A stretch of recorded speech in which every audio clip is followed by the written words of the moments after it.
Leah Libresco was one of the most prominent atheist bloggers on the internet. Though she often talked about math as well, it was her passionate writing about religion that helped raise her profile.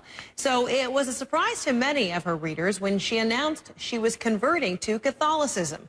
I spoke with Leah Libresco about her conversion and personal journey.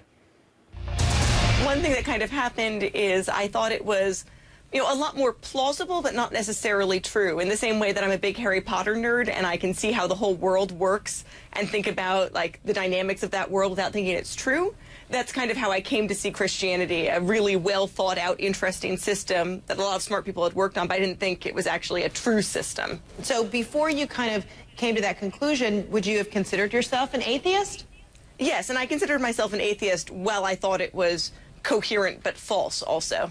And then what was the turning point for you? What happened when you went from being an atheist to, okay, this is more than just an interesting, intelligent discussion, but now I'm willing to embrace that religion might be for me? It was kind of the same thing with any scientific theory almost, that it had more explanatory power to explain something I was really sure of. I'm really sure that morality is objective, human independent, something we uncover like archaeologists, not something we build like architects. And I was having trouble explaining that in my own philosophy.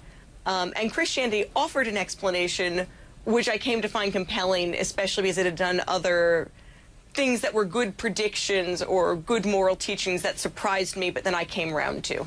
So what has this transformation been like for you, to go from being an atheist, self-described atheist, to now a practicing Catholic?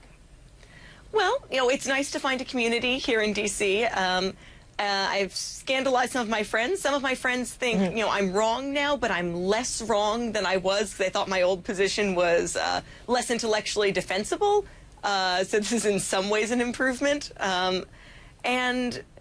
It's exciting to be able to participate in the Mass and thinking that it's actually, the Eucharist. So some of these friends, have they also been non-believers? Yeah, I had kind of had a mix of Christians and atheists, both telling me that the things I thought made more sense in a Christian framework than they did in an atheist one. So I got double teamed on that. You've blogged about it, you've written extensively about it. What possessed you to do that? Well, originally when I started writing a blog about it, I was dating a nice Catholic boy, and we'd have arguments. And it was kind of unfair to ask him to be the sole representative of Catholicism to me. So one thing I was doing was trying to crowdsource our arguments and draw on other people or check what he was saying. And also writing helped me sort of clarify what I was thinking myself. Was it that relationship that kind of enlightened you? Yeah, like all good fights should. And what were his thoughts about you converting to Catholicism? Are you still together?